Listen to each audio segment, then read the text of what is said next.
Ta-da.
Can go to its properties, and in its properties, click on the notebook and go to close.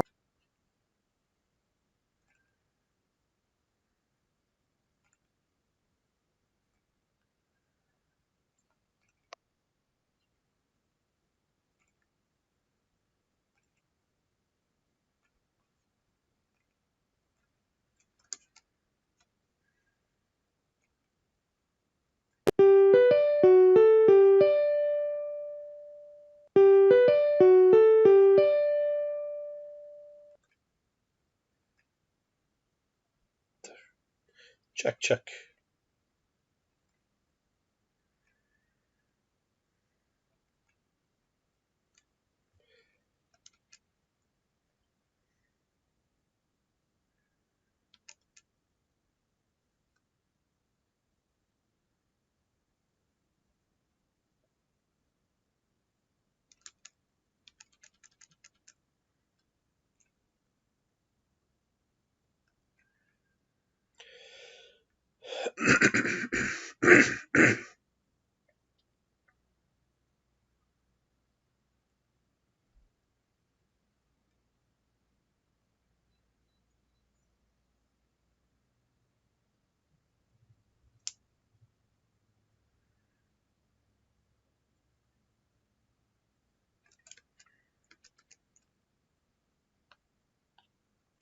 Good morning, Rob. How you doing?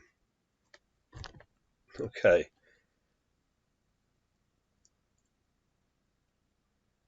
Nothing like running around at the last minute with that getting a Zoom meeting link that works, right? Well, I figured I'd jump on a little bit early here. I was kind of sorting out all these documents that we have. And then, yeah, well, it's sort of coming to an end here. Not an end, but probably a kind of junction of everything happening.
Hi, Tiffany.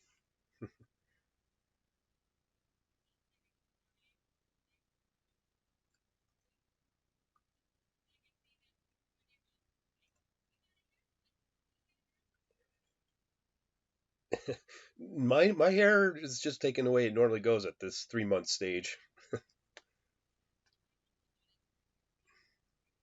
Yes.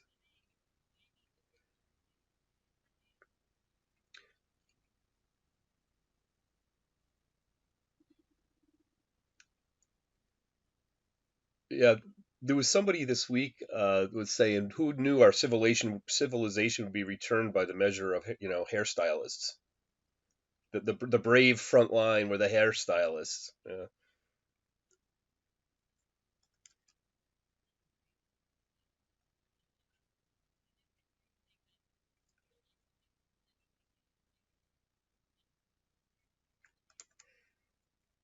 I wouldn't even try.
And Rob, are you going to record this meeting today?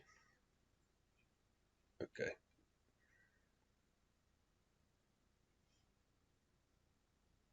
Okay. Then I can get it afterwards for note taking. Suparna, did you use the recording of the Zoom to do your meeting? Yeah.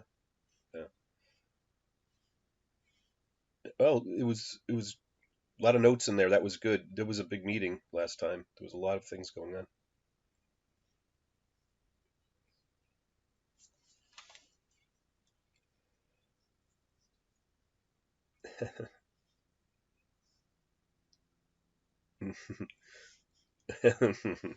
Understood.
Here.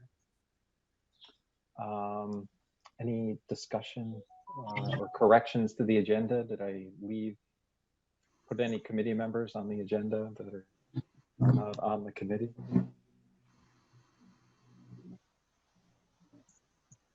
Motion to approve the agenda? Just capture. Never mind. Got it. I'll make a motion to approve. Second?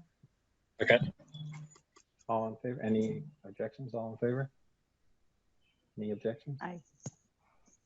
All right, great. And so if you, hopefully we got a chance to read the minutes this morning. I thought they looked good. Any corrections to the minutes or any discussion of the minutes? And the next slide is the project analysis. This is, there are lots of things that are squarely ours. I'm sorry, I'm sorry, I'm having some background. Is everybody getting it, or it's just on my end? No, I couldn't hear something in the. Yeah. Yeah, it sounds like maybe a TV or somebody else having a conversation. Maybe we should all mute until we speak. Right. Yeah. Okay. Anyway, motion to approve the minutes? Second? All in favor? All in favor? Any objection? Okay, great.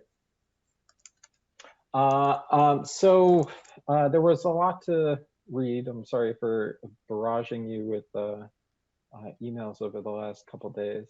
I guess what we makes the most sense to start with the annual report and the committee and procedures.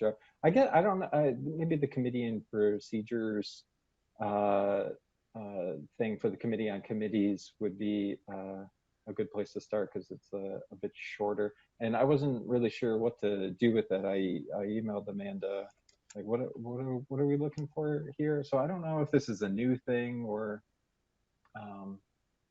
I don't know. Does it look like I did it right?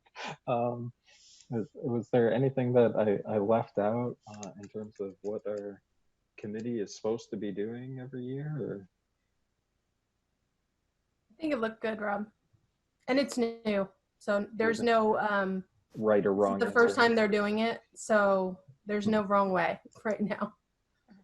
Anything important that you think we should put on the calendar for next year in terms of tasks or procedures or anything like that? Anything missed? My impression from this was that they just were, since there are so many different committees and many committees don't really meet as often, and therefore their procedures or what they get done is a little scattered. Mhm. My impression on reading this was that the committee has kind of prescribed what every committee must do. It's not a little willy-nilly, whatever kind of a thing. So I think they're just trying to streamline the process. Mhm. But I don't think we have any issues. But I think it was more for some of the newer committees or some of the committees Right. that don't probably meet that often, that the duties of the chairs as well as especially if they're younger members or if there's no kind of, on there who haven't been on committees for too long, it's to clarify. But that's just my impression when I read those tasks. I was like, okay, you're being very specific. Yeah. So I put on there who it seemed like we should be trying to meet with every year. I don't know if I put on too much there, or if anybody else that you think that we should meet with every year, or. I mean, I think it's important that we, probably keep meeting with Ryan or the Office of Institutional Research every year. Our Senate liaison is Murray. The only thing I can see on the calendar is the August things. We don't generally meet in August, so you may want to move some of those, like select student representative. Yeah, that would be August, but we don't really meet most meetings until the first week of September. So yeah, that was pre. I noticed that too. That was pre-filled in on the template. So I don't know if Committee on Committees wants us to meet in August. I'm perfectly comfortable just having Zoom meetings for the rest of time for our committee meetings. So I don't know how. Yeah, I just think like the thing, select the student representative. Yeah, that you want to do before the first meeting, but the first meeting is usually September. Okay. So in one thing on May, set the meeting dates in May for the next year. Then everybody's got them on their calendar right away, and we know when they're there. Generally, like Senate and curriculum, you know what those are, but all the other committees usually set their dates as soon as the new members come in, so everybody's on the same page with the dates. Yeah. Okay. It has been a challenge for us to pick a time, but I think that is definitely something that we should work on for this coming year. Okay, thank you.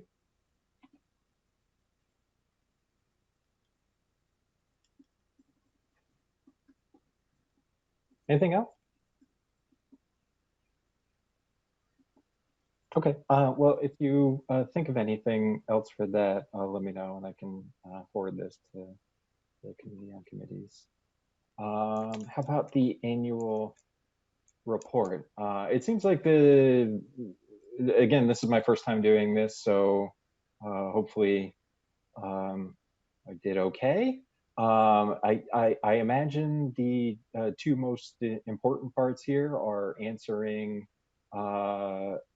the actions taken on recommendations from previous committee and the recommendations for next year. So that would be sections D and what is it, F here? Or section 3. Yeah, so section 2B and then section 3. So I don't know if we want to go through this page by page, but any idea where we should start with the discussion of this?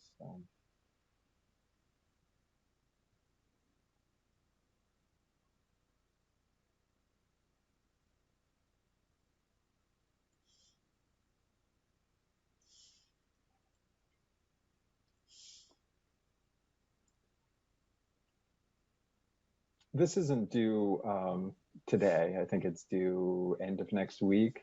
So if you haven't gone over it with a fine-tooth comb, I can certainly make corrections next week and forward that. But do we want to discuss the recommendations at all? I kind of just took what we had been talking about according to our minutes and agendas and tried to put them into recommendation language.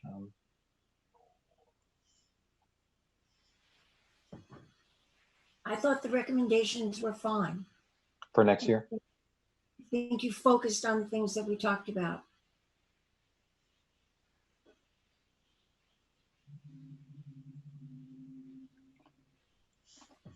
Any other thoughts?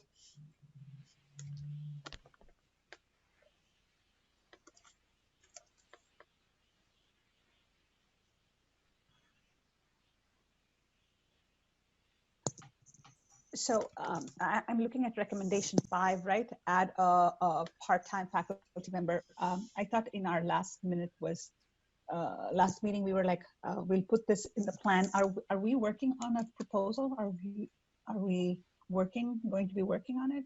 Or do we need Senate to say, yeah, this is a good idea? Well, I guess I don't know how the recommendations work. So do we propose recommendations and then Senate says has to approve our recommendations? Like our recommendations need to meet approval from the Senate before they actually become our official tasks for next year? Is that how that works? I think that is how that works. So Senate will review our annual report and look at our recommendations and then supply recommendations to the committee chair for next year, which will be you. And there may be additional recommendations. I don't know if they've ever, like in my time on the committee, I haven't seen them remove a recommendation, but I'm sure that's possible. That happened to us this year. Yeah. Yeah, they Academic remove standards had one removed. Yeah. So they just go through it, see if it makes sense, add their additional ones. Yeah, you get so then some of the redundancies and things that Right. they should have done the last year that people don't take off the report. So Right. there should be just a quick review, but seems like over the last couple of years, it's become longer and longer review than what it should be. So that makes sense. So then you wouldn't want to really work on any of these recommendations or put a proposal together for adding a part-time faculty until we get that as a recommendation from Senate next year, I would think. I agree. One question I have is there any think we part have within this? I'm sorry. Good morning. No, I just wanted to, so you're looking at recommendation 5,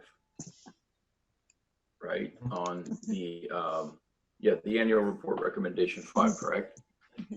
So I understand you're still kind of working through the learning outcomes, but, and that you have to get Senate approval, I guess, is what we're talking about now? Or is that correct? Is that what you were discussing? Okay, so I see just a slight inconsistency in, so the vote, but Suparna's proposal is to have all course syllabi of courses designated as Gen Ed include a list, right? So it seems very definitive. The action is to vote in favor of encouraging all faculty to add. So encouraging kind of gets a little slippery and doesn't maybe get us to where we want to be in terms of making sure that, as the recommendation itself states, that this actually happened. Even if it's an issue that has to be voted on by Senate or get somehow get approval, I think part of a Gen Ed program ought to, well, it ought to require this, because it's just as a matter of consistency, and we will not get to the point of assessment, which is the ultimate, one of the major goals here, right? That as I've been reading, there's a concern about, or the issue with the difficulty of assessing Gen Ed courses And part of that has to do because we don't have consistent learning outcomes across all syllabi, even for the same courses. So I think that the way that we get to that, we begin to get to resolve the problem of assessment is by having consistency. So I'm sorry, the long-winded way of just me saying that. I really think that we need to have all syllabi. Definitely, I think we no longer can leave that as a choice. If it's a gen ed course, then it ought to include the information that's required of a gen ed course. Courses have to commit to being gen ed, I guess is what I'm trying to say. What do you all think? I'm just throwing that out there. Just for, just so I make sure we're on the same page. So in section 2B, the recommendation 5, that was the Senate recommendation from 2019. It was something that we had discussed in our May 2019 meeting. Is that right? Yeah. And so we were working on that recommendation, and then did we decide that because we were still revising the outcomes phrasing that we couldn't say that we should require it? I'm trying to remember what our discussion was. Right. So my recollection is at the end of last year, one of our recommendations from the committee as we were going forward was, which we sent to the Senate, was that probably all courses should, which are designated for the general education core, should map or should have on their syllabi the outcomes that will be assessed by that particular course. Mm-hmm. That was our recommendation, that we thought that was great until we started looking at the assessment and figuring out that all is fine and dandy, but the assessments are not clear enough. I'm sorry, the outcomes are not clear enough that it makes assessment difficult. So what you write there is we did vote in favor, but then we kind of in some ways backtracked and said, wait, we can't really enforce it because the outcomes are not clear. So maybe we might have to kind of clear the outcomes first, get them nicely written, and then go back and make the demand again. But I think we put the cart before the horse for this one, with good intentions. Yeah, and there's another issue here in terms of, and I like George's idea that we specify them, that this course is supposed to align to this outcome, but any one course isn't going to match that outcome specifically because you don't cover just that one outcome because they're so broad. I only cover certain parts of an outcome in a given course. So my course supports that outcome, but even when I do my annual reporting of my data on this, it's specifically to this sub outcome that falls under that gen ed outcome. So you need to, I'm not going to make any claim that one of my courses, any one single course is going to match up and satisfy a complete learning outcome from this gen ed program because they're too broad. So, but it does make sense to say, yes, this course is supporting that particular outcome to whatever degree it is, and that's where my specific course outcomes then say line up with that, and I have to make sure they line up with that overall gen ed outcome. So to say we need to put them on there, I think we should, even though our syllabus seems to be coming now about 20 pages long by the time we put every requirement in there that we're supposed to. But this is one that I have to, because that helps us then say, all right, this course, in the third course, they all say they're going to line up to outcome 1-4, whatever outcome it is. Now we have data saying, okay, these courses are the ones that are supposed to align to that. Then it's easy to pull them out. But until we can get that and say, have people tell us which ones they think they're aligning to, we're going to be struggling in figuring out which ones they go to. And that's why we had that absolutely problem. We had that problem with the social science and social facts. General ethics is not the course that does that, but that's the one that somehow got aligned to that outcome. So we need to know which one is going to match up with it. So Yeah, absolutely. I was just going to say, in terms of, as you say, pulling that information, that data, it's essentially you have to know where to go to get it, and it has to be apparent, it has to be visible. But it's also, the matter of consistency, because again, I read that as well, that if even the same courses that ought to be addressing the same learning outcome or aspect of a particular learning outcome of the gen ed aren't doing that, that's a critical problem, because the different students taking the same course are not getting this. It's no longer a general education program. It's it becomes tailored to specific. I mean, we had that issue here. It's why we did, one of the reasons for the major change.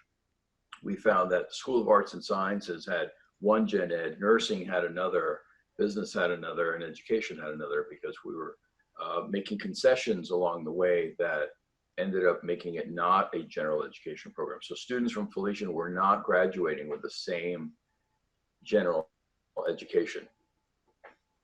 So, I mean, my suggestion there was just, and I understand if you don't have the learning outcomes quite figured out yet, that's fine. But when you do introduce those as a finished product, I just didn't want the language to get too loose there and say, well, we've got them, we've got these great learning outcomes, and so we just ask that you if you want to, please include them. I think it has to be a little more, dare I say, draconian than that, and say, these are part of the gen ed, and we expect that these would appear in the syllabus, please. I think we are in agreement. I don't want to speak for everybody, but I think we do agree with that. So is the question then, do we want to add a recommendation 7, or do we want to figure out the learning outcomes first and then move towards requiring? I think part of the issue here is how much authority this committee has to tell people what they should put on their syllabus, and not to put too much onto you, George, but I think we needed some consistency in leadership from the VPAA's office in putting some weight behind gen ed committee recommendations. The curriculum committee approves the syllabus changes, and then it goes to Senate. So we can make a proposal that says, beginning January 2021, whatever date, that all any course designated to fill a gen ed requirement must include a statement of which gen ed outcomes it aligns with. And whether they change or not, that's fine. We update things all the time. So, but even if these never get changed for now until next January, at least in January, we know beginning January, they're going to be on there. We can make that proposal. We can then pass it along to curriculum for their consideration. And I don't think they're going to have any problem with it. And they'll pass it right along to Senate. So, but it'll take time to do it. So that's why if we say do it in January, we can get it done by then. So do we want to add a 7th recommendation here, or should we? I think so, just to make sure it gets followed up on next year. Great. Do it. Any other big glaring things? There was a lot of strategic use of the passive voice in the annual report.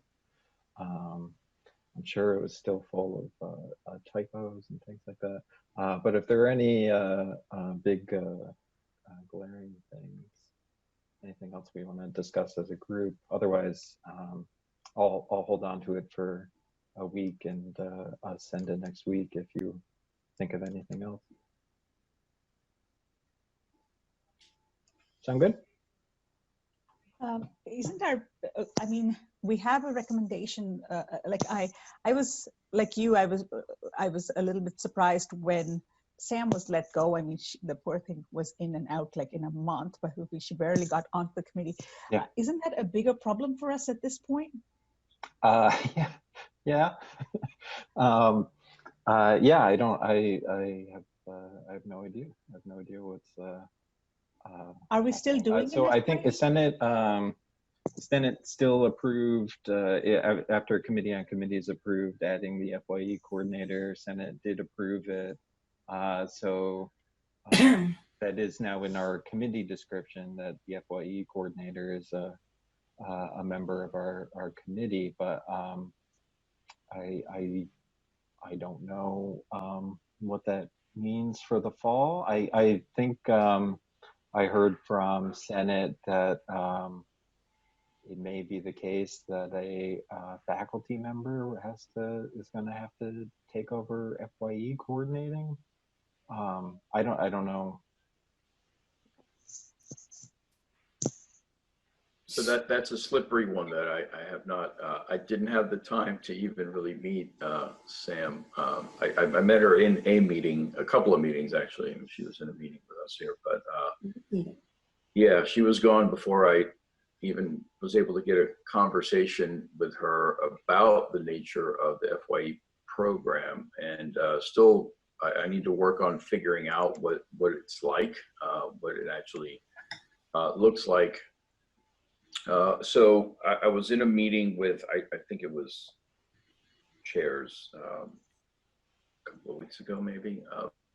But I think the immediate goal was to make sure that courses were scheduled for fall and that we would be able to enroll students. And so what I learned is that, yes, all of those things are already in place. So the pairings have been made and so on. So that's sort of the emergency situation.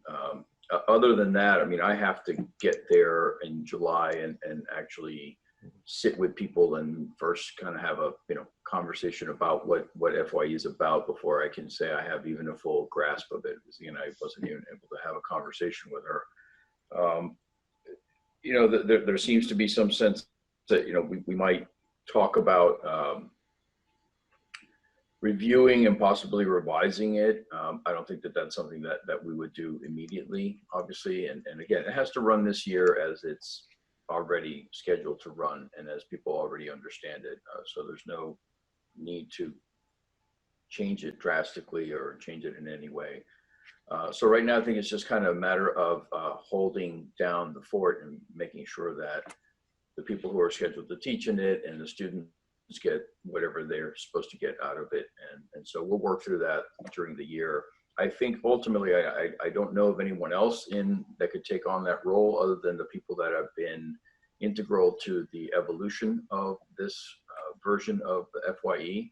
So I've been hearing from, Lee has offered to help, Peter, who else? There are a couple of people from that meeting who then emailed me. Pat Duffy said he would certainly be willing to help. So at some point, I think, I don't know if I'll meet physically with them in July or virtually, but we'll start to straighten this out. So I can't say anything more than that. I really don't know anything else. I mean, I thought there might be sort of a coordinator, sort of someone second in command, if you will, of FYE, but I then found out that wasn't the case. So it's a one-person show, and that person, is no longer with us. So we'll have to figure something out, but we'll just have to find a way to manage it for now before we do anything else. Well, that's good news that the pairings have been made, because I hadn't even heard that. I assume that the pairing is still the same as last year. I have a copy. I can send it to you, Rob. That would be great.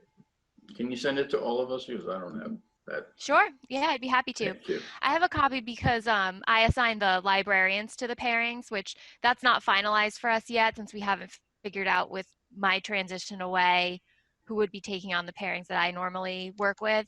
So it's incomplete on my end, but the two faculty and courses are paired together. There's 19 learning communities, and I'll send it to all of you. So. Yeah, that would be great. Because I think there are definitely two conversations to be had here. One is what we're going to do this fall, and then what we're going to do after that, because I don't even know how to go about planning events and things like that for learning communities. So without a coordinator and in pandemic conditions. So I don't know what the plan for the passport is and that sort of thing. So I don't know, maybe maybe that's a conversation for another day, but it is a relief, I guess, to see that the schedule is already made then. Okay, well that checks off item 6 on the thing, unless anybody else had any thoughts about that. Okay, back to item 4, or was there anything else with the annual report? I don't know if I skipped over that. Oh. All right, well, let's go to item 4 there, and the learning outcomes revisions. I thought we might just discuss, and George, if you want to say anything about the Felician framework. I mean, it certainly does seem to make manifest a lot of things that we had been talking about in terms of writing out a mission statement for the Gen Ed program. And as I said in my email, I think Ed was also just saying, I think it's very clear and effective in how it aligns the breadth requirements with specific goals and outcomes. It does seem like it's slightly smaller than our Gen Ed program, but it does seem a lot better organized than our Gen Ed program. Well, I think what it shows is, and we still struggle with it. I mean, Gen Ed is just, I don't know what it is, but it's this stepchild that I don't know is always fighting for respect. So I think that the attempt there is to first of all give it a real identity, right, and give it a sense of belonging, and even more so, ultimately, you don't want to just exist. You want to flourish in life, and so it's not just that it's there, but we try to make it apparent to people how important it is, how important we believe it is in the overall educational experience of the student. So having a mission statement is, I think, really essential, because you get to declare to people just that, why is it? And that would be certainly unique to the Mount, right? So it's associated with the mission of the institution, and it's carrying forth to that mission, whether that has to do with, its Dominican roots or foundations, or just the mission of a higher ed institution. So I think it's important to, and I think I said this to him, we didn't have one. I mean, the last Middle States visit before this, just the one we just had, I mean, it was 2010, we had our self-study last time, and it was 2009, and we all had to go sit in a room, and we had to create a mission statement. I mean, we didn't even really consider it that it was a distinct or unique program, and it is. And I think that's why you're seeing this need for the assessment of the program as such. And I know that Middle States, because they dinged us on it. So this is what I think we're all being asked to do, and for good reason. So it's an opportunity for us to create a platform for the program, to give it greater visibility, and if we don't do that, then students will never recognize its significance, its importance, right? And that's why having clearly delineated learning outcomes are important, and that we reinforce these in the syllabi. Ultimately, what we want is faculty to be excited about the program and try to convey it in any way possible. I mean, I remember having conversation in an intro to philosophy class with a criminal justice major who was asking, why do I need these Gen Ed courses? I just want to take criminal justice courses. So there was a digression from, it was wonderful because it was from the allegory of the cave right into the purpose of Gen Ed, right? And so I spent 15 minutes of that class having to talk about Gen Ed, but it wasn't a waste of time, I thought, right? Because it sort of got the point, made the points clear to him and other students about why Gen Ed was important. So yeah, I mean, that's all I want to say. I mean, clarity is important, visibility is important. Having the vision or mission statement puts it out there and gives it a seat at the table, I think is important. I think what I really like about Felician's framework is that it's not very prescriptive in the sense that besides a few courses that you've put in there, it's broad. It is, you know, I guess, like you said, any course which thinks it could satisfy any of these could apply to be a gen ed course. Absolutely. In theory, I think this is such a fantastic idea. Practically, how did you guys manage it in terms of, you know, because you need, you know, 8 credits in this you must take 6 credits in this and 12 credits in this. And, you know, that's our current model. And I imagine a lot of schools have that model. And I'm just curious how you guys made that transition from being so prescriptive to like, here it is, anyone can apply to be a gen ed course, people will take it. Well, we had that too, is that we had a schedule and it was, you know, you need a philosophy course, and it could be any philosophy course. You needed lab science, you need social sciences, you need history, and so on. So it was really just a flipping that model to a learning outcomes based model. So I'm not saying that that necessarily fits what you currently have, because if you do have it, if you do have learning outcomes in essence assigned already to disciplines, or they're discipline specific, then you're sort of, you know, you're having to work within that particular framework. I mean, that's just it. Our framework is different so that it is open to learning outcomes based courses, or the learning outcomes based approach. So it is up to individual schools or individual departments to suggest or recommend what courses they believe would satisfy the outcomes. So, but what I'm wondering, so that if you have gen ed learning outcomes in your program, and you already have a structure of courses or disciplines, then you have to find ways to make sure that those disciplines are satisfying those learning outcomes, or tend to those learning outcomes. So, how do I say this? So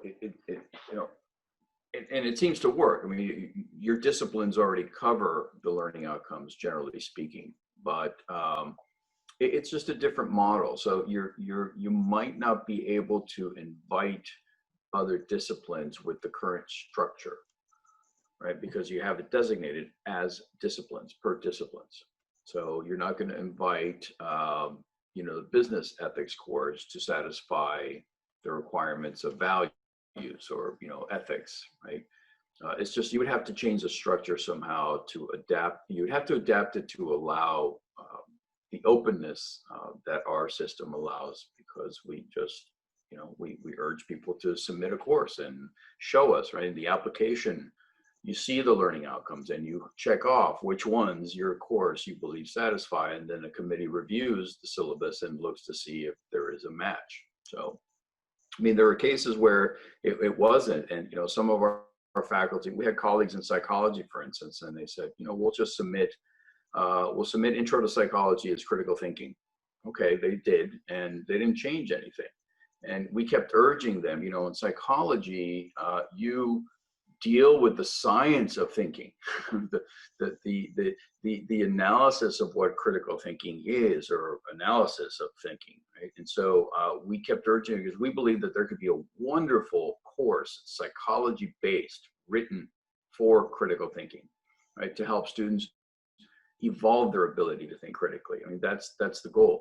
But some departments just thought, well, we want a course in the gen ed, and so here, let's put this label on it and we'll say it's an area 4, but it wasn't. So there were some courses that were rejected, but that doesn't mean that we were closing off the opportunity for faculty to submit their courses.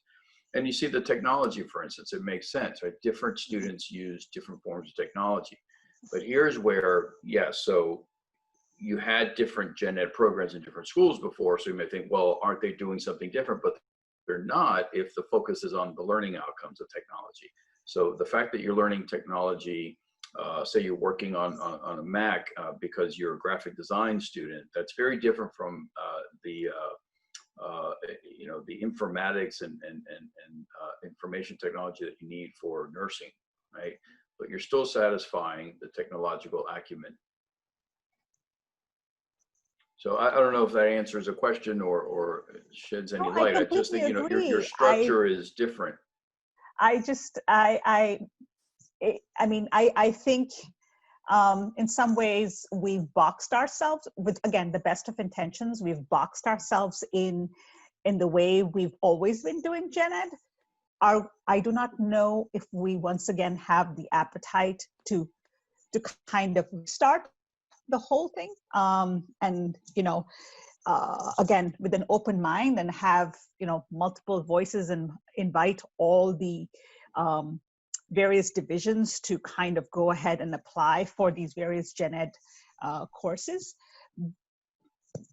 So as much as I like this idea, I just don't know, considering the climate that we are in, if we have an appetite to kind of restart this conversation. And I mean, other members of the committee, please feel free to chime in. Yeah, I'll build on that, because to me, we work around the edges of our outcomes. Honestly, I would like to throw them out and start all over. These are essentially the same ones that have been around for 25 years. Every year I've been here, we tweak these things. Mm-hmm. And what we end up doing then is we're tweaking them to match our courses, not changing our courses to match the outcomes, because that's really the harder part. Yeah. You can give me an outcome, but now I got to redesign an entire course to match that. We turn around and say, no, we're not really doing that in our courses, so we need to change the outcomes. And that's backwards. No, we need to say, what is the outcome going to be, and then change the course to match it. And I think that is what people don't want to do, because one, it's territorial. We've got these credits. So I know I've got 9 credits in my division that I can fill, and I can fill my seats, but that doesn't help the students. If you want to tell me what you want students in philosophy to know, I'll design a course for that. I'm not going to tell you what they should know, because I've got a different view of what that should entail. That's a major question then. But if I need you to make sure every student you have knows the scientific method, I need that. And that's the type of thing we need to be willing to say, all right, I'm going to step back from my own discipline, but I need, from English, I need this. From science, I need this. That's the general outcomes. I need some things from business. I need economics background. So we really need to do it, but whether we have the fortitude to do it and the willingness to actually do it is a different question. So and that's why we keep tweaking these outcomes, but we don't get anywhere with it. So that's the question. Thank you, Ed. And I just want to add, I mean, part of the motivation too, and all of you understand this, or maybe you don't see it, and so it's not such a need. I mean, for us, the Gen Ed used to be housed in arts and sciences, and one of the challenges for us is that students, again, like that student in my intro class, he sees himself as, I'm here to study this major. Why do I need all this stuff? And so imagine, a student in business, a student in education or nursing. So for us, the challenge was to help students understand the ways in which the learning in the Gen Ed is a foundation for and can be integrated into the specialization, which is the major. And so part of the effort was to, you invite, so we say, look, you have to learn ethics in business. There you go. It satisfies a Gen Ed requirement, because that's what we care about, that you actually learn how to discern values and how to make decisions, how to engage your moral compass and so on. So to engage in those kinds of deliberations. Now, you can do it with business case studies, or you can do it with, euthanasia, whatever. But as long as you're engaging in those thoughts and those ideas and those theories and so on. So that's the other part of it. So that it may not be the case at the Mount where you have that problem. I don't know. Right. So if you believe that you hear that students look at the Gen Ed as this thing they have to do to then get to their major, then you do have that problem, right? So the integration, that openness allows for us to invite others to be a part of it and not say, oh, Gen Ed, yeah, that's that arts and sciences thing. Right? It belongs to all of us. And that's what you do. You invite not only faculty to participate and therefore feel as though they belong, but then students see that their major is connected in an integral way to the Gen Ed. So I guess I'm saying that because I'm not offering the, the Felician way as what you need to do to change. But I think, to your point, it's really important to really have learning outcomes established and to start with, you say they're 20 some years old. I mean, what do students need today, right? So for us, that number 8 theme area, we didn't have that. And we're a Franciscan institution and we talk about, diversity, but we didn't have a global consciousness. So we had to create that. And so it might be the case that maybe there's that approach too. You can look to see, well, what gap, what is it that we're missing that we're not quite addressing that's absolutely necessary today? And then you might introduce that in some way. So it might be sort of a piecemeal change, or what we did is we just totally demolished the entire structure. And we knew that. We went in there, we had a committee of 10 people and we said, all right, let's start from scratch. There's no gen ed, build one. And everyone started offering their own ideas and their own frameworks. And that's how we came up with it. So that's a massive project. Honestly, it took 3 years from inception to faculty approval. And that's what I've heard it does take for a gen ed program. For a thorough revision, it can take 3 years. So that's a long-term commitment. But again, I think, it's important to look at the learning outcomes, because if you don't have learning outcomes that are relevant, that students see as relevant, the faculty feel are relevant, then we're just kind of doing the gen ed just to do it and not for a real reason. So I'll bring up 2 things. So one, in last year in November, December, February, we were discussing whether we wanted to gauge the faculty interest in a more substantial revision of gen ed, and as a committee, we voted that idea down. I'm certainly in favor of it. I think I think there are enough problems with our gen ed program as they're outlined that it's worth looking at new models. So I'm in favor of doing it, but we were discussing that and we did vote against it. Rob, you're saying that you were going to ask faculty if they would be in favor of?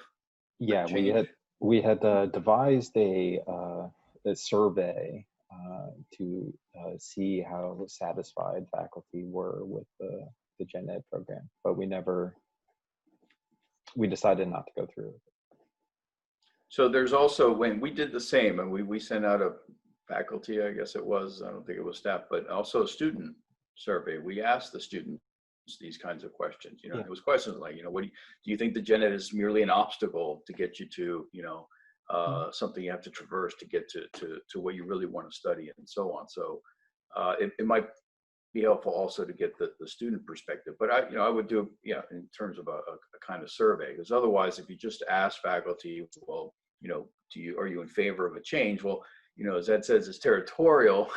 you're going to get pretty predictable responses from people. So I trust that there's a way you can create a survey where you're really trying to get an honest opinion about what do people think a gen ed education ought to provide to students, right? So it doesn't just end up being territorial.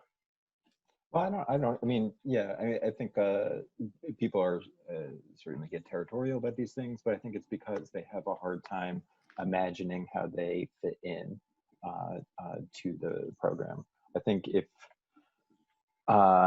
if we go to the faculty and say we want to change gen ed, people will get defensive. But if we bring people in to the process, showing that they have a space in it, that nobody's we're not cutting programs or things like that, then people will be a lot more optimistic about it.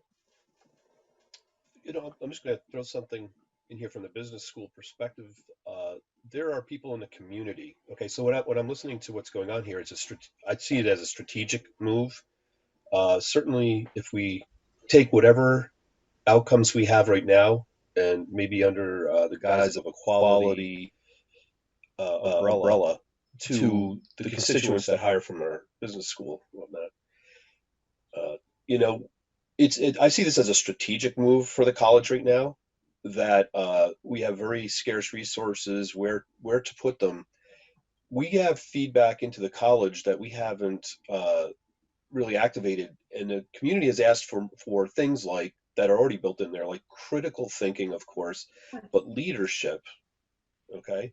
And as a heavy hirer in the past of people out of co-op programs for the types of work that I did, I looked for ownership, and that, ownership of a project or ownership of a concept. It couples in with culture too, though. We set up our culture, I think, through this Gen Ed. This speaks more to uh, maybe what I'm adding here is just that from the business school sense, we see the demand for things that Gen Ed tries to build up into our students. And I would generally say, if you're looking with what you had just said, I agree completely that we need to have some fervor from faculty, that's going to be, say, a culture. It's actually a culture building thing within the walls of the mount itself. But I thought I'd just lay that on the table, that we see that even though business, I teach Excel, okay, what are the ethical ramifications of Excel? Where do I get into that? But I'm always eager. Just count me in as somebody that's enthusiastic about the potential of building this up as a more maybe defined and refined value at the college for graduates. From the business school, we can actually get into the stakeholder world of who's hiring and the things that they're looking for.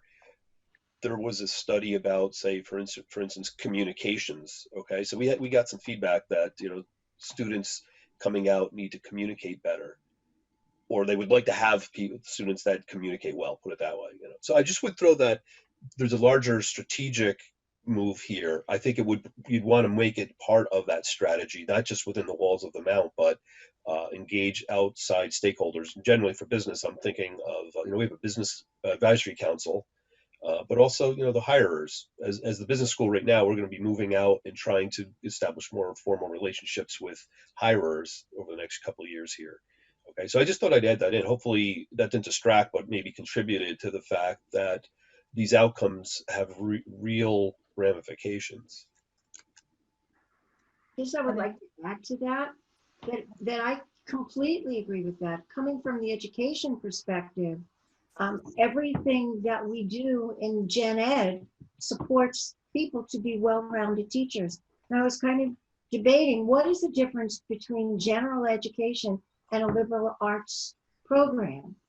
We are a liberal arts college, where that is a foundation that brings in multiple aspects of learning and multiple categories of learning, all that blend to create a well-rounded human being, somebody who can think, who can write, who can be part of a team. There's a balance between the characteristics that you teach because of how you teach and the content of what you teach. And I think we have to do a variety of both of those things embedded in our courses. For example, if we want our students to be better communicators, we need to give them opportunities to communicate in a variety of different ways in multiple courses. If we are trying to teach people to take ownership, we have to give them projects that allow them to take ownership. And it has to happen more than once throughout their curriculum. But without that strong liberal arts background, people walk out of a college without being able to negotiate in multiple environments. You want somebody with ethics to be in the scientific community. You want them with ethics and aesthetics in the business community. You want all of those things for people who walk into education. So I think, Peter, where you left off was this value of what we're doing. And I think that's what we need to support most, giving people the essence of what is so important about all of these things. I think the point about community is vital. Part of my head is like, we already have 6 or 7 recommendations for next year. So even just in terms of the amount of time that we can invest in this, it seems like a lot. But on the other hand, recommendation number 1 from the strategic plan is about integrating service into the gen ed curriculum. So in that sense, this might be the exact right time to reimagine what the gen ed program looks like.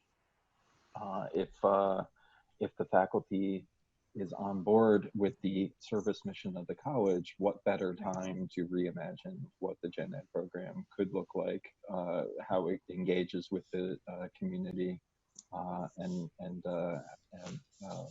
what faculty, what our courses look like. I totally agree with that.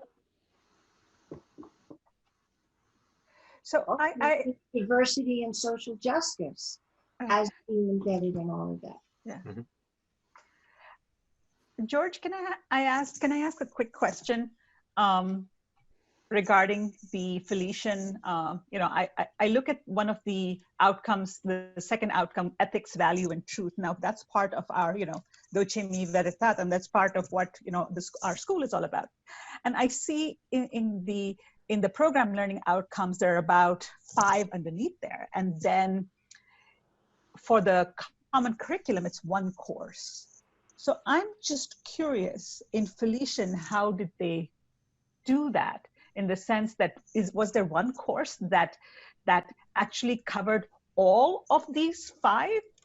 Articulating a way to show diverse ways of knowing, you know, demonstrating skills for effective lifelong learning. I mean, how do you do that?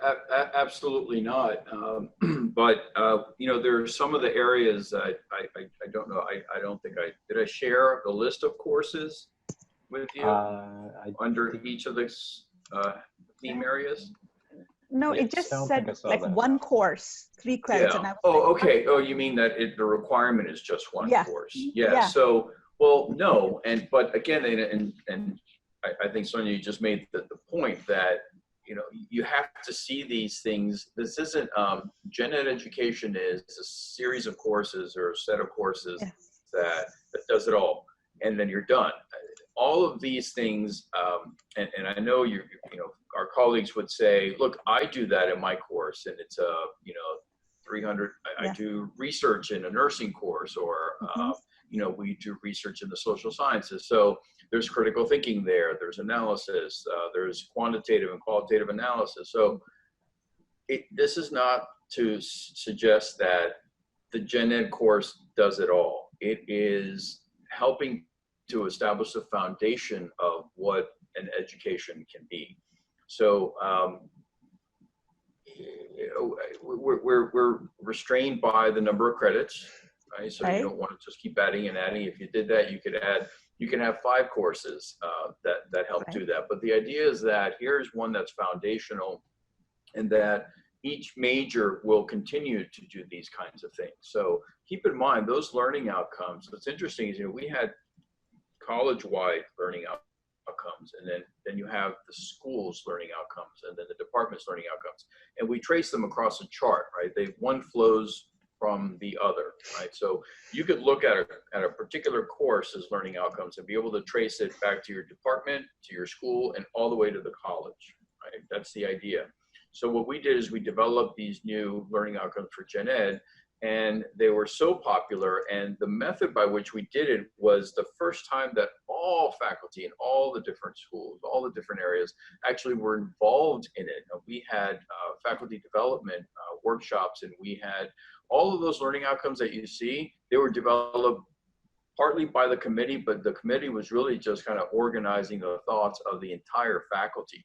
So that is such a concerted effort on the part of all, that we decided to make those gen ed learning outcomes became the university learning outcomes, right? We went from college to university in 2015. So now those are the university-wide learning outcomes. And so all schools now interpret these learning outcomes. So everyone interprets that theme area 2, not only in the gen ed program, but also in the School of Business, the School of Education, and Nursing, and Arts and Sciences. And so the idea is that you see these things also realized within the major, that's the goal.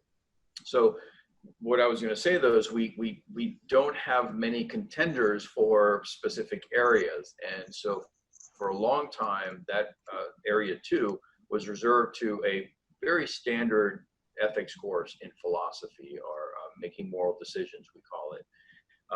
I developed a 300 level course, morality in the pursuit of happiness. So then we had another option, but it was just those two. So it kind of remained within philosophy. And then nursing said, well, we have our nursing ethics, so then we include that. And then business just came on board this past year, and now their business ethics course satisfies that. But for global consciousness, we have a long list of courses. For communication and expression, we have music, painting, ceramics, public speaking, anything that involves some kind of performance or creative expression on the part of students. So some areas have a lot of courses that can satisfy those as choices. But yes, so the idea is, how do we balance, okay, so mission is faith and reason, right? So a lower level, upper level, right? So 2 courses that address the mission in a perhaps a more direct way. Ethics does as well, right? So 1 course in ethics. Critical thinking, I wish we had 3 courses for critical thinking, but the idea again is that if you give people a foundation about the processes of thinking critically and analyzing information, analyzing data, that then they will take that and evolve that within their particular majors. So yeah, the gen ed can't be expected to do it all, but you got to make sure that you have a well-rounded enough foundation, and it is grounded in liberal arts. I mean, this is liberal arts. This is what we know to be had in liberal arts courses. But we also want to recognize that as a liberal arts institution, these things ought to manifest themselves in other disciplines as well, right? So it's a business program within a liberal arts institution, right? There ought to be some connection between those 2 things. Thank you. And I think you're right, Peter. This is a great opportunity to, and I thought you were going to suggest me even survey some employers, right? And and we have that information, right? There's lots of Burning Glass. There's all kinds of, we know this. AACU has provided that information for a long time about what is that employers desire and what do they need. We can incorporate that, and that could be, also a selling point to the employers. But again, we have to show that we have that somehow in a mission statement. It has to be clear.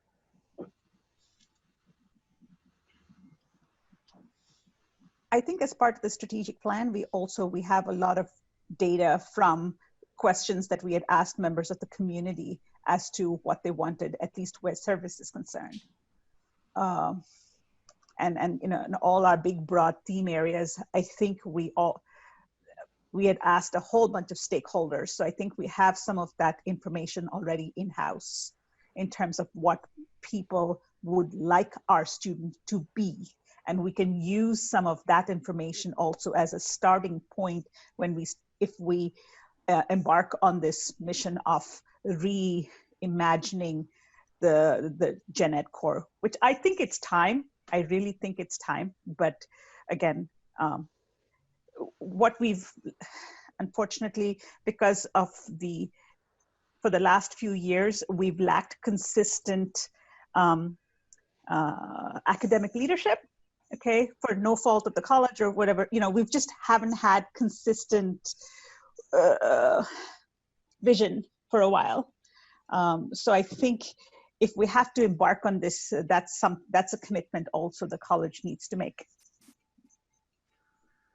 When is just some of the history? Sorry to bog you down, and maybe we can have this conversation later. But just to understand some of the progression of when do you believe that you had your last significant revision of the Gen Ed, or is it as that suggests that you really just kind of been? The last one was 25 years ago, and it was sort of tweaking all along. Has there been some kind of structural, framework adaptation of the Gen Ed? The course, 5-10 years. Course structures have been the same, except for there was no religious studies requirement. Now there's a religious studies course, but these are basically the same exact core requirements that have been here since I started. So there hasn't been any change to the course requirements. The outcomes have been changed and tweaked here and there. And the first, I will tell you, the first version of this I saw did not look a lot like this, because it was really, this is bad, but this was really poorly written. So we've managed to make these a little better as we've gone along, but the structure of the requirements has not changed at all. That's because we couldn't get out of our own heads in terms of the, 6 credits in this and 3 credits in this and 4 credits in that. And so we could not get ourselves out of that circle. And so we're just trying to, sometimes feels like we're trying to fit a peg in a round hole, or whatever, a square in a round hole kind of a thing. We're just trying to do that and try to trim the edges to be able to fit that. Right. And we always kept it disciplinary in nature, and that became the defensiveness of it, where at one point when we were doing the interdisciplinary courses, I actually had the idea, why don't we do a freshman and senior seminar for Gen Ed so that anybody can teach it, and you can look at the same students from entry as freshmen till they're seniors. I don't get to see that because I don't have majors, but that type of thing would be an interesting thing to do in the Gen Ed, that we could integrate that, but we have to be willing to say, all right, we got to give up our courses. We can't do this anymore this way. And until people are ready to say, yes, let's do it, it won't change. Yeah, and that was a big challenge for us. And so fortunately, it sort of fit nicely in the redesign that, we had a program in the previous version, and we changed it every 10 years or so. So the previous iteration had the Gen Ed, discipline specific, and then it had 4 core courses. We called them Franciscan core. And they were basically, sociology, cultural diversity course. We had ethics. We had a literature course, journeys to selfhood, and a 400 level capstone service, Franciscan vision. Right. So it was nice to have a capstone course, because then you could do sort of Gen Ed outcomes all the way at the very end. It gave us a place to assess the Gen Ed too. So, I mean, I've always liked that idea of connecting the two. It just so happened that we were able to fit all those 4 core courses into a specific theme area. So what happened is we went from, this is the course that you take, to this course now becomes a choice among others. So there's a little competition, but the course wasn't lost completely. All 4 of those courses made it into some particular theme area. The other thing I want to say, so, and it also gives you an opportunity. I mean, we looked at a ton of other programs. So St. Bonaventures, I don't know if you're familiar with their course, their Gen Ed, but they have it. So it's, they actually call it a Clare College. So St. Clare, it's considered a whole kind of a separate entity, and it's the very foundation core. And so they have courses in the Clare College, and then they have a diagram that then goes out to the major area, and then the capstone course becomes the third sort of shell, if you will. And they draw a direct line from what you're learning in Clare College all the way to what you're doing in your senior research and senior projects, right? So you can see the connection. So the projects that you engage in have to show some relationship to what you were learning in the Gen Ed program. So there are lots of interesting and really fun and dynamic ways to approach a Gen Ed program so that it makes sense to students, to the faculty teaching it, and to people external to the college, so that they can see the value added for our students. I don't know, I think this is going to be a multi-year conversation that we're going to have, and we're on to hour 2 here. So I'm going to suggest I'm hearing a good support for this idea, and I think we are well positioned to think about more substantial changes. But I don't think that should keep us from making the more specific changes that we want to plan for this year. So Do we want to move on to the Google Doc? That's our last item on the agenda here. We could easily take another couple hours with this, I think. But.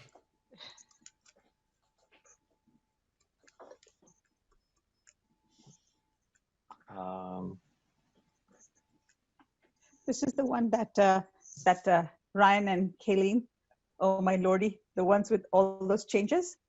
So most of the comments are from Ryan and Kylene, and then I also compiled all the comments that we had gotten from other faculty members. So all the ones that say my name, those are from other faculty members that I got that feedback from.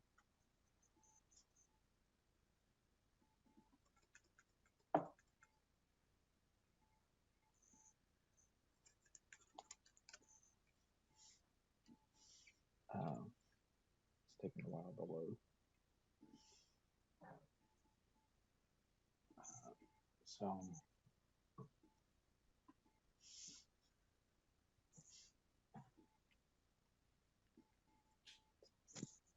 Still loading.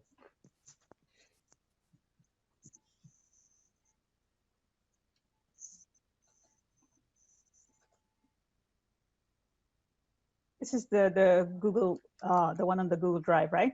Yeah. Yep. Okay.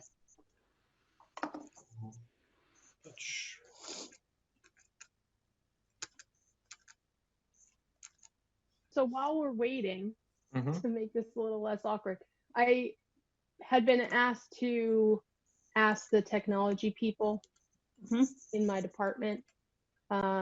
We had taken out technological tools from Skills 5 and to see if there should be another way to put that information back in.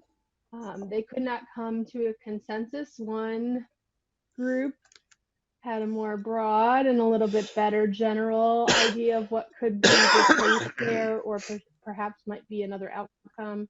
The other group gave me very specific one, which would be impossible to have a lot of courses meet it, but it would be easy to measure, well, in part. In any case, so what I'm going to do is just put those two in the comments so you can see them, and then we can discuss that whenever Rob is ready to discuss. But if we're waiting, we might as well. I'm sorry.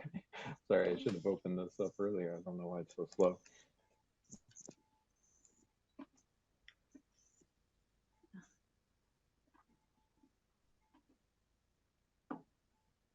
And now it's reconnecting. Oh dear. Do you want one of us to just share our screen and then you can see the That's fine with me. document and we can Yeah, that's fine navigate with it me. for you? Sure. Okay. I can do that.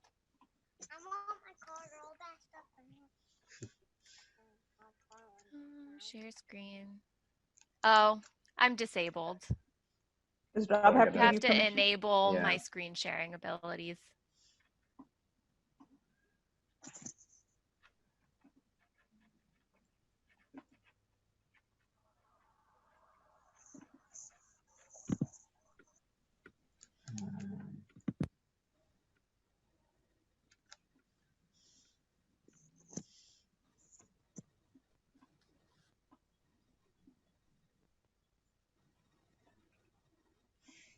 How do we do that? Make her host. You can make her a host. Or for maybe participants. if you click on participants, you can, from there, maybe enable it. I'm not sure. I know I was in a meeting with the librarians the other day and Barbara was able to I've done this do that. times. Like, 3 weeks of summer break and I've already, all the information is melted. Rusty. Yeah.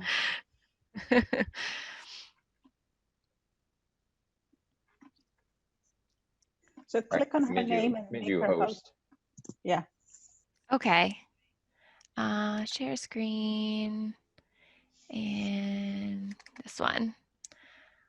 Okay. Can everyone see that? Yep. Yeah? Okay, great. And just let me know when you need me to scroll down, Rob.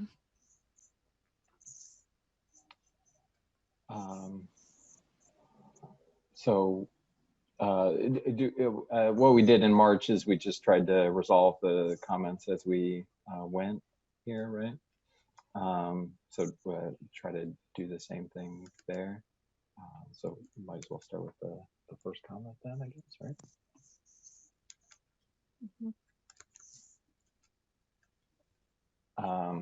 And some, as I think as we'll find that we don't need to fix some of the things that are pointed out here. So Ryan's first comment. I mean, so my confusion with the word technology is by technology we mean computers, right? But everything's a technology. A pen's a technology. A book is a technology. So what do we? Is technological the right word here? Part of this is my the millennial in me, and every time I hear certain members of my division say we're in a new digital age, it's like, well, that was like 30 years ago, though, so I think I think I'm just stuck on the word technological.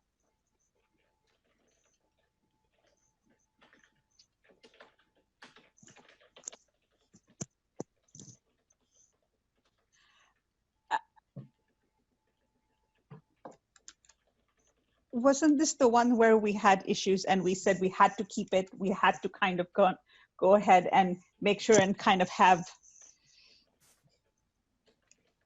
we couldn't remove the. Yeah, I'm fine with the word technological. I don't think analytical is the right replacement.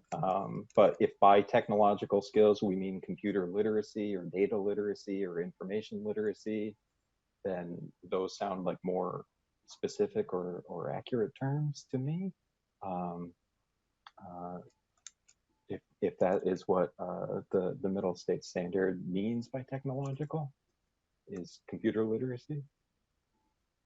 But it's not only that, there is analytic skills, there is information literacy skills. We need all of those. So to limit it to communication, problem solving, and technological skills, that's narrow. I like the term analytic because you do something different with that. But you're right, which technological skills are we talking about? And I don't think it's so much in the header here, it was down below that middle. Right. So do we just want to leave that then? I thought we wanted an item 6 in there. That was more specific. Yeah, I didn't add anything to this. I didn't add any new outcomes or anything like that. I just added the comments. But I think you're right that we do want a 6th skill. Yeah.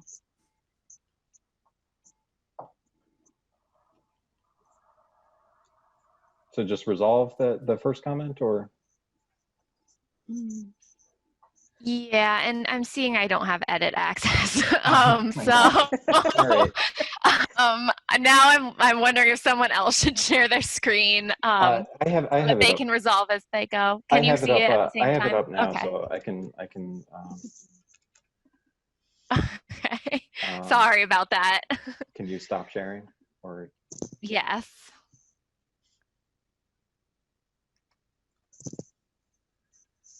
Is it our intent to finish this morning?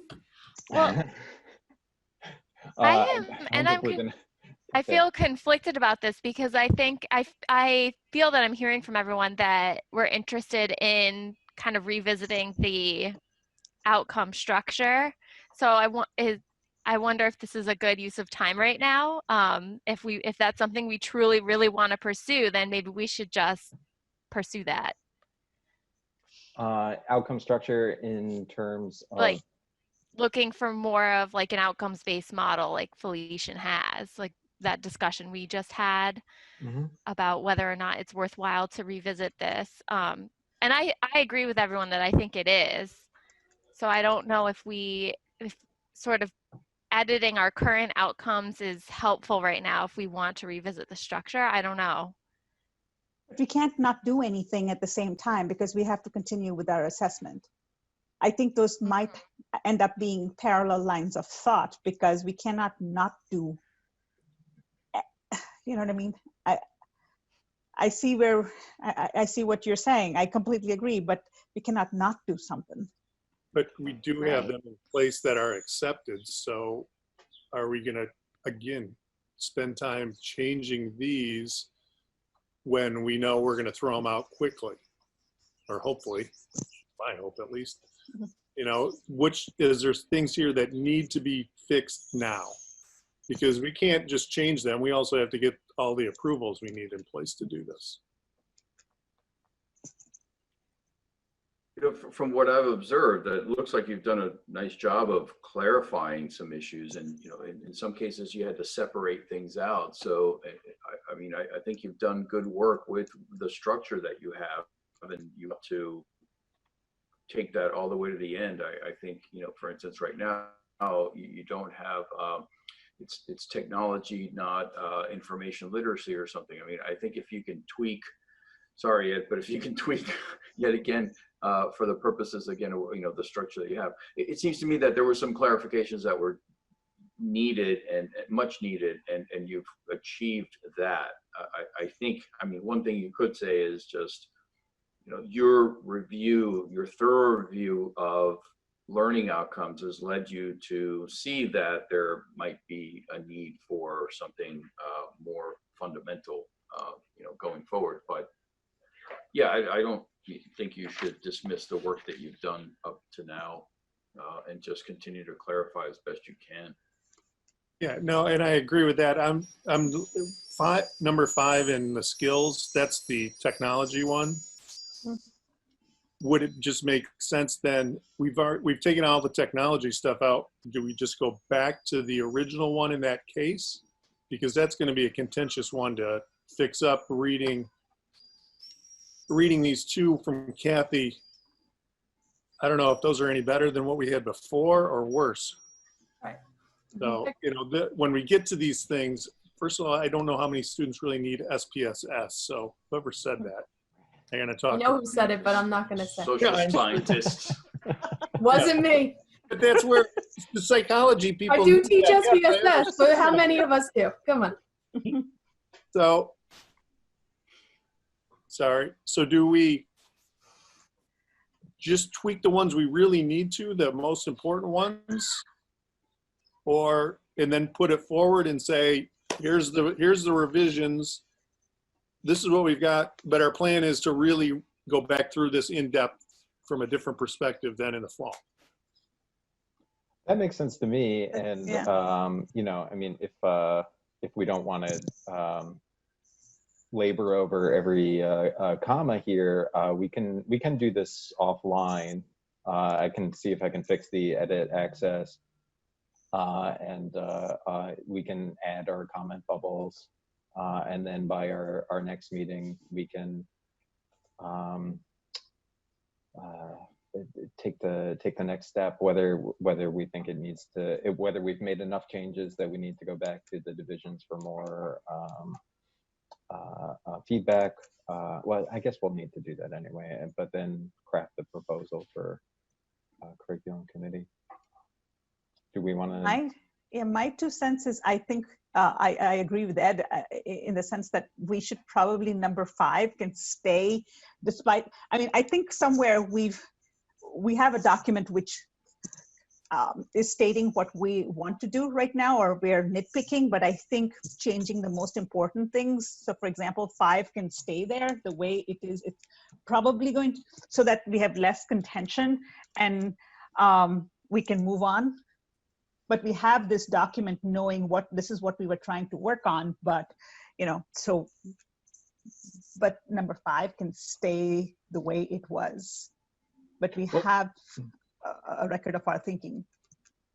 I think. Yeah, I agree. Because I like very much how Felician has it structured where, you know, technology and information literacy have separate blocks and then outcomes relating to those. And I think that's the direction we want to go in. But for now, I just think it's maybe a better use of our time to maybe spend time considering how we want to approach a redesign like that. I'm so sorry for Gavin. Yeah, it's just how we want. I mean, we have a survey developed. Maybe we start revisiting the survey, considering ways to get faculty involved and garner faculty feedback and also support for a revision like this.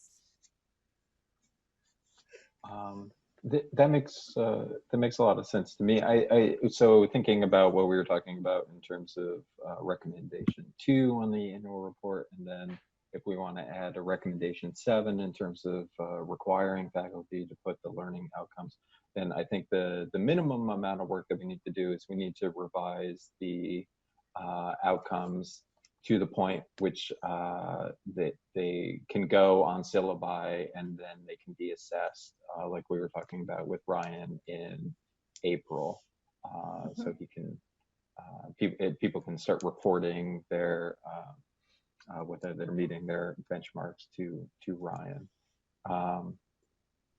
So yeah, I don't think maybe we don't need to spend a lot of time on this. Can I raise a question with one of them, since I keep getting asked about this? I'm going to put it up. Let's see if we get this short. All right. Since Rob asked me about the Judeo-Christian one, it's values 3.1. And the reason it's Judeo-Christian is that aligns with the mission statement. So the mission statement says consistent with Judeo-Christian values. So that's why it's Judeo-Christian. I agree that's poorly written. So this was my middle of the night, waking up last night, how to revise that. Because it's Judeo-Christian traditions, which was one of the objections that somebody raised, that it's lumping Judaism and Christianity together, which there's at least 3 broad things, because you got Catholic and Protestant in there, you got Judaism, you got some other things in there in those traditions, but we don't have anything specifically saying anything about non-Western and underrepresented groups. And those are all different value systems. That's what we want people to be able to recognize. So I tweaked this, and I'll just throw it out there, Rob, you can put it in however you want, but that's the one that seems to be coming up, that comes back from my division. So I just throw that one out there. Yeah, thanks, Ed. Yeah, Ed and I had chatted about this briefly, and we had a couple other email exchanges earlier. So yeah, there were 2 comments there, one from Kylene and one from Yasmin on the Google Doc, and since it is something that I had brought up in March as a question, I thought it worth it to bring up again. Ed's point about the mission statement may satisfy that question, but the term has a long and complicated history, and I think it is worth discussing. So, and I think that's what people have to understand is, just because we're saying they should know what those value systems are, it doesn't mean you can't critique them. I critique those as hard as any other value systems that are out there. So if you see a problem with it, that's your responsibility as an educator to challenge that. But we need to be able to identify them first before we can even move on to the question of them. So you need to recognize it. So, and I think that's what the point of the outcome is more, can you see which different value systems are there? And then, yeah, are there problems with seeing it in that way? That's a different question. That's the critique part. So, that fair enough. Yeah, looking at some of our peers and aspirants and the language that they have around that, what we have there for values is different from what Felician has, and from what a lot of our other peers and aspirants has. So I think it's just like we're considering everything else, considering what the phrasing there should be, and whether we should so can I it. jump in for the knowledge outcome for number 3? I thought we wanted to kind of break up the thing. So 2 was the role of science in influencing decision affecting public policy. And then the 3 was like 3A and 3B, like, or we, you know, scientific method was 1, and the interdependence, we wanted to kind of separate those out, because again, scientific method is something that's taught by more than just the sciences. There's so many other disciplines that, you know, that cover the scientific method. But the interdependence of living, but you don't necessarily do the scientific method and interdependence simultaneously. Well, this is what I really like about the Felician framework is that the outcomes are aligned with the breadth requirements. That we all have a lab science requirement. Right. We should have a learning outcome for the lab science requirement. Right. We have a literature requirement. We should have a learning outcome for the literature requirement.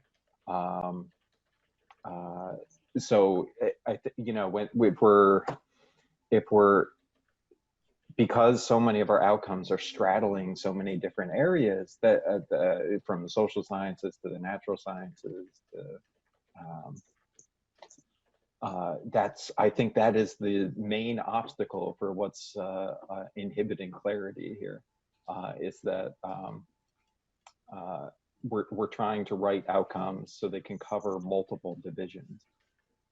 But I think that was but our Gen Ed program is broken down by division.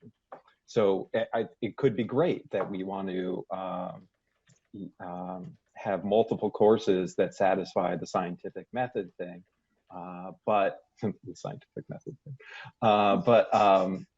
that I think means that we need to restructure how we're looking at the Gen Ed program. So does that make sense? And that's something, yeah, and that's something which we are planning on doing in the future, but at the moment in time to kind of get to properly assess something, we need to write it in a fashion that is clear, and especially if courses are going to put on their syllabi, these are some of the outcomes that something satisfies, then at least we could, you know, like Ed said, he probably does a part of a particular outcome.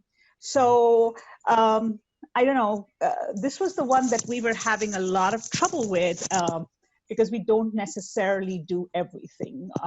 And if we broke it down, we thought it would help clarity. It makes it very, you know, trying to fit, trying to find ways to be more inclusive, and every division, more than one division can fit this particular course, because many a times students come in, transfer students come in, you know, students come in with various backgrounds, they may or may not go to a particular division to take a particular course. So therefore, if there were multiple, if they could get it in other areas, fine, as long as you graduated with that particular outcome in mind. But until we revise it, is it possible to kind of break up this two? Because that was what my division wanted. And I just wanted, being the divisional representative, I just wanted to kind of, there was something, that was a major suggestion from my division. And I thought I'd just put it out there.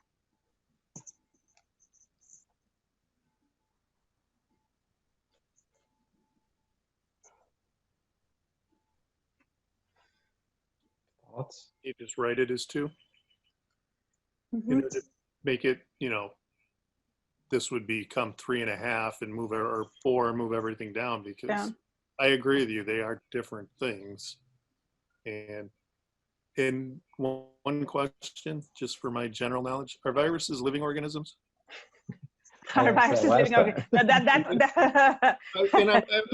No, not by the strict definition of a living organism. Yeah, that's why I was wondering, should it just be living organisms, and it's the natural and the physical in this human world is kind of how they get interacted then. You know? So, you know, I wouldn't change it now, but thinking long term, that's in long term, we may, you know.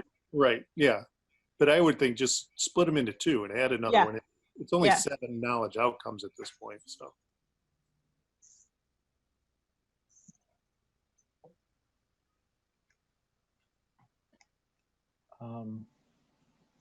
Any other big things that we want discussion, or do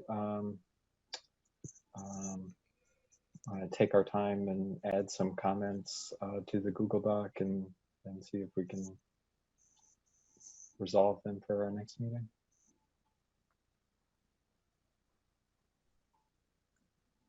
Okay. Anything else? Just for the sake of clarity, so these learning outcomes now, do they go through any process of approval or ratification or something outside of this committee within still the ending of the academic year? Or do they sit now until the fall semester? I think they're going to have to sit. I don't think, I don't know if curriculum doesn't meet over the summer, right? No. Yeah, they would have to be approved by the curriculum committee. Curriculum. So that would be when, so they can't, sorry, I'm freezing up and I'm in staccato there as far as I can see. So I'm just wondering, is there a way that they could be incorporated into syllabi for the fall semester? Or is the expectation that it would have to wait until spring because of procedures? I think that's the point that you were making earlier, where we were encouraging faculty to put them on there rather than requiring them. Yeah, I think my understanding is that we're not going to be able to formalize this until the fall semester is already underway. George, you can use your authority and send that as your first message out on July 1st, saying, I encourage you to include these gen ed outcomes on your syllabus. Can I strongly encourage? Strongly encourage. You know, but the thing is that, you know, what I see is, and I understand, I'm obviously going to have to get, you know, learn the ropes of the procedures and protocols and all that. And I certainly don't, I'm not going to step on toes. That's the last thing I want to do as the new guy. But it seems to me that, you know, this committee ought to have that authority, because you're talking about courses that are gen ed courses. So I just, you know, if I grant you the authority, I just did the sign of the cross in case I'm frozen. You know, that you know, right, anything that comes out of this program, you have the authority to establish those things. I mean, you're not asking faculty to do something that's unreasonable. I mean, we ran into the same issue. Some of the first conversations were with Kristen Delassalle, and you know, the issue about syllabi and the consistency in them, or shall I say the lack of consistency in them. And so we're moving to do this online training, and it's very important for whatever the fall looks like, that we have all of the information that's necessary in our syllabi for the sake of our students, for the sake of consistency, for the sake of making sure that they're thorough and that we're not leaving any gaps. So I just think, you know, something like this, and we'll have to obviously review this and see how that goes. Again, I don't want to step on toes, but my sense is that if the Gen Ed committee decides on how to move forward the Gen Ed outside of a general complete framework redesign that would obviously need faculty and Senate approval, that you'd be allowed to make these kinds of decisions, you know. So here are the learning outcomes, everyone. Please put them in. Maybe just say that. Can you please include these in your syllabi? Because I'd hate for us to get into, you know, and Ryan's looking for the assessment piece. We all are. And then only have that from the spring on, as opposed to, you know, lose the opportunity to look at the Gen Ed from fall and spring and assess it accordingly. So that's my only worry. And I know timing is an issue. You know, we're in summer, but I just, if there's any way that we can move that along to make sure that we have an entire academic year to evaluate.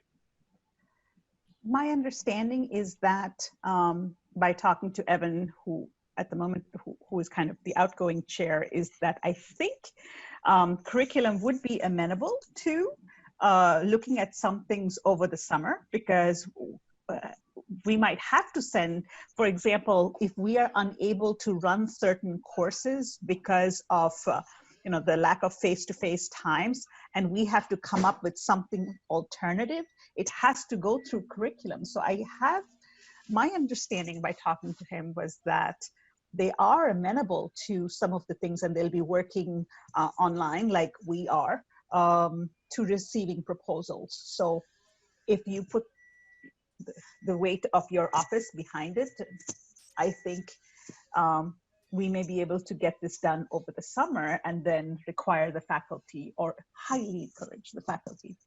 The word require just seems a little draconian, but to kind of get it done.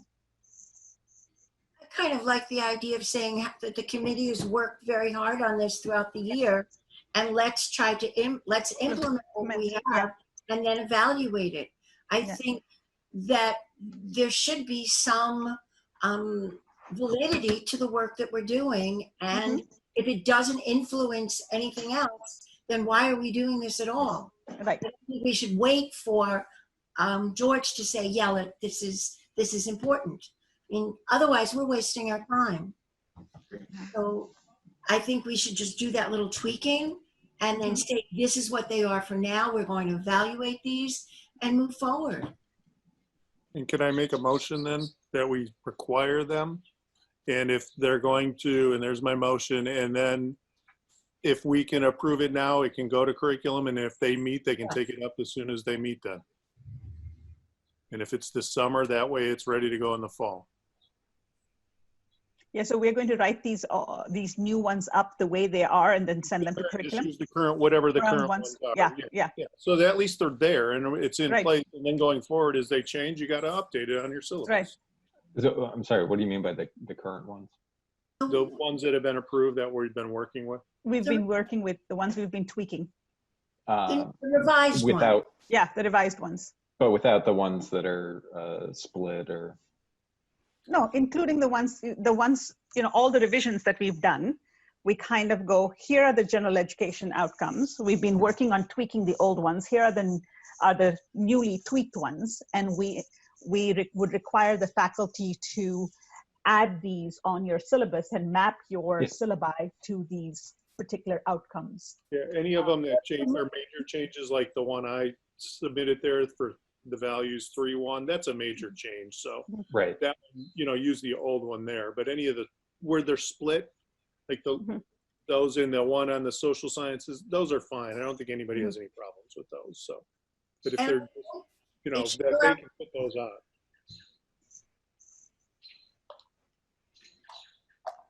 I'm thinking it should go out to all divisions, because there are things in there that education courses address that all of us can be able to look at those and see where it makes sense. Exactly.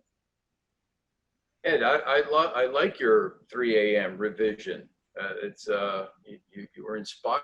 I think you ought to go with that. I think it's clearer, which is sort of the purpose of what you all were engaged in, that exercise. Why not? But it also just the faculty need to see it and approve it, and I just threw it out there for discussion at this point. So. Okay. I like the idea. Do we want to give it a week? I mean, can we vote on the motion over email? Can we give it a week to go through the Google Doc and try to resolve some of the comments, and then? Yes, I'm okay with that. Then submit both of them Sounds together. good. And then and then submit it to curriculum. So that sounds great. So comments on the Google Doc. Any comments on the annual report? I won't submit the annual report until let's say next Tuesday. And then can we vote on Ed's motion over email at that time? Does that sound right? Or a version of it, yeah. Yeah. Sure. Sure. Yep. Absolutely. Okay. It's almost faculty development time. Oh. Anything else? Anything else? No, Motion to adjourn? You're all very patient. You're all great. Thank you all for letting me join you, by the way, and butting in this way. I'm really not. I'm not officially an employee yet, but soon enough. So, but thank you all. Thank you for Thank you. putting up Thanks, with us. George. As you can see, we are a verbose group. Interesting bunch. That's great though. You all do really, really important work, and I hope you are aware of that, and that's why I think you certainly should take liberty with some authority, because this is a very important component of the education of our students. So It is. really important work. Thank you all. Go on to another meeting. All right. Thank you. Have a good day, guys. Everyone have a good day. We'll Thanks, see you Rob. at faculty development. Yeah. Bye. Quick lunch. Bye. Bye. Bye. Okay. And Rob,